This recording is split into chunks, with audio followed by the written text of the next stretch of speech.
BFM Business. Intégral Placement, les réponses aux questions.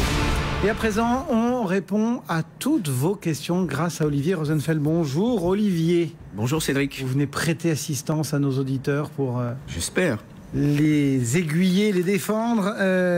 C'est parti avec Nadine qui vous interroge. Elle voudrait qu'on lui dise quelles sont les principales différences entre détenir en direct un portefeuille d'actions et d'obligations et au travers d'un contrat d'assurance vie. Alors, je vais essayer de répondre très clairement à Nadine. Le premier point, c'est d'intégrer le risque de superposition des frais tenant à la fois aux frais de souscription, c'est-à-dire à l'entrée, et aux frais de gestion, c'est-à-dire tout au long de la vie du contrat, qui vont concerner tout autant le contrat, et ça, habituellement, c'est relativement perceptible pour le client. Ce qui l'est moins, ce sont les frais attachés au fonds détenus par la compagnie. Aux UC, et ça, voilà, aux UC, aux unités de compte. Ce qui nuit à la clarté de la relation, il faut le dire, entre le professionnel et son client. Et ça, je le regrette.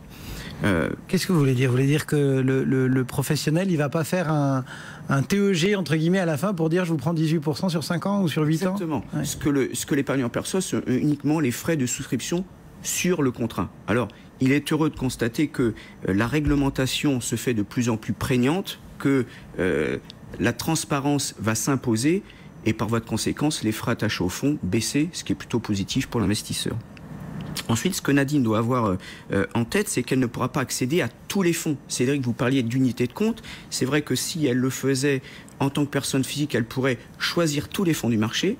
Là, et ils sont nombreux. Et ils sont extrêmement nombreux, on en a plusieurs milliers. Là, c'est la compagnie qui va choisir les fonds. Il convient donc que Nadine vérifie l'adéquation des fonds proposés au sein de son contrat au regard de... Même si certains fonctionnent de plus en plus souvent là aussi en architecture ouverte, comme on dit. Exactement, exactement. Ce qu'il faut, c'est donc privilégier les contrats dits multi-supports. Ensuite, ce que parfois les épargnants oublient, c'est qu'ils n'ont aucun droit direct sur les fonds.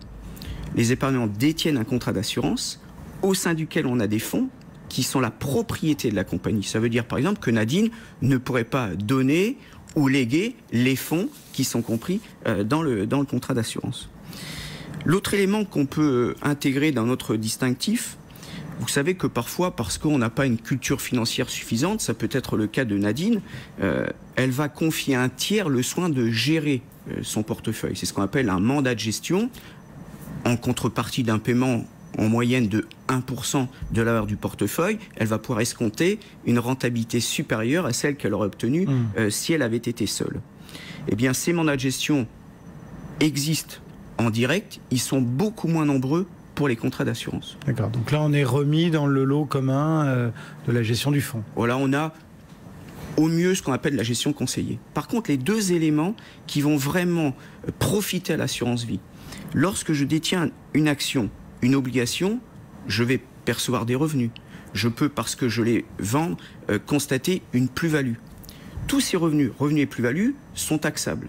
Ça n'est pas le cas lorsque ces revenus et ces plus-values sont constatés au sein de l'assurance vie. C'est donc un avantage indéniable. Tant que je ne fais pas de retrait, je n'ai pas de fiscalité. On peut faire la même chose avec un PEA? Exactement. C'est exactement la même chose. Vous avez parfaitement raison, Cédric. Et le dernier point, qui est souvent celui mis en avant, consiste à rappeler l'avantage en matière successorale lors du dénouement du contrat d'assurance vie, qui sera donc mieux traité qu'un portefeuille titre. Il faut rassurer Nadine, on parle d'un événement tout à fait lointain. Désagréable, mais obligatoire. Voilà Nadine pour votre réponse. C'est Jérémy à présent qui veut savoir si on peut choisir le prélèvement mensuel de l'impôt dès la première déclaration de revenus. C'est vrai qu'il y en a qui vont pour la première fois déclarer, ça arrive chaque année. On est en plein là aussi dans une période douloureuse. Alors là, j'ai une bonne nouvelle pour Jérémy, puisque depuis cette année, on peut effectivement opter pour la mensualisation de l'impôt, quand bien même c'est sa première déclaration de revenus. Alors je rappelle que habituellement, on a des acomptes provisionnels en février, en mai, on est tous en train d'assumer cette charge, et puis le solde intervient au moment de l'automne, c'était un moment où on a tout dépensé pendant les vacances et on n'a plus rien. Ouais. C'est la raison pour laquelle certains contribuables estiment plus pertinent de se faire mensualiser le paiement de l'impôt, et là ils vont payer à raison de 1/10 par an, de janvier à octobre, et ils vont payer le solde, là aussi, en fin d'année. Et cette mensualisation, cette option, est conservée jusqu'au moment où le contribuable choisira de dénoncer cette option. Là, dans le cas de Jérémy... Ça veut dire qu'il ne faut pas le refaire chaque année, hein, c'est voilà. Enfin, entre guillemets défini. Il faut au contraire dénoncer pour revenir sur un système d'acompte trimestriel. Là, la loi prévoit quoi pour cette option à mensualisation pour une première déclaration? Il va falloir aller sur le site www.impôt.gouv.fr. Il y a un simulateur qui permet d'estimer le montant de son impôt. Une fois cette opération faite, Jérémy va devoir prendre contact avec le centre prélèvement service pour mettre en œuvre cette mensualisation. Et là, attention, Jérémy, de deux choses l'une. Soit l'option intervient avant le 30 juin. Donc là, il a encore à peu près un peu plus d'un mois. Et la mensualisation interviendra dès cette année. Au-delà de cette date, ce sera effectif, mais uniquement pour l'année prochaine. Et donc devra payer par l'ancien système, entre guillemets, exactement. Pour cette première année. Juste une remarque, Cédric. Vous savez que le gouvernement entend mettre en œuvre le prélèvement à la source. Ouais. Ce qui est en réalité non pas une réforme fiscale, comme certains veulent bien le dire, mais une généralisation de la mensualisation du paiement de l'impôt, qui deviendrait de ce fait indolore, ce qui est avec un certain effet pervers. J'en veux pour preuve, c'est vrai que je suis convaincu que vous ne savez pas, dans votre bulletin de salaire, ce qui vous est retenu sous forme de CSG chaque mois. On est d'accord. Eh bien, c'est ce qui va se passer pour l'impôt à l'avenir, si ce texte devait être voté. Voilà, Jérémy, pour votre question de mensualisation de l'impôt. Marc est tenté par une donation, mais il veut vérifier quelque chose. Est-ce qu'il va perdre tout pouvoir sur le bien qu'il transmettrait? Alors, effectivement, la question de Marc, c'est de savoir précisément s'il peut, tout en donnant, conserver le pouvoir. Sur le plan des principes, en droit, non. Dans les faits, pour y avoir travaillé avec mes collateurs, la réponse est finalement oui. Ouf. Le Code civil nous dit... C'est une réponse... donner et retenir ne vaut. Donner et retenir ne vaut. Plus familièrement, on dit donner, c'est donner. Donner et reprendre, c'est, Cédric, c'est voler. C'est voler. Et donc, c'est pas beau. Eh bien, là, on va voir effectivement que on aurait pu proposer des alternatives à Marc. La première à laquelle je pense, alors il ne nous précise pas quel est le bien qui pourrait faire l'objet de la donation. Imaginons que ce soit un immeuble. Il peut en donner la nue propriété. En conséquence de quoi, tout en ayant donné, il pourrait soit continuer à utiliser le bien, soit en recueillir les revenus s'il le loue. C'est une première possibilité. Deuxième solution pour Marc, il pourrait créer une société civile qui détiendrait cet immeuble quand lui détiendrait le capital de cette société. Et là, il pourrait en donner une partie, voire une grande majorité, tout en conservant le pouvoir, puisque en droit, on peut pratiquer ce qu'on appelle des droits de vote multiples. Donc je peux avoir très peu de parts, mais beaucoup de pouvoir, parce que j'affecte aux droits que j'ai conservés beaucoup de pouvoir. Et ce que je conseillerais en second lieu, toujours au sein de cette société civile pour Marc, c'est qu'il soit nommé gérant, parce que là aussi, on peut associer à la qualité de gérant un certain nombre de pouvoirs dans les statuts qui lui permettraient, tout en ayant donné, de conserver la maîtrise.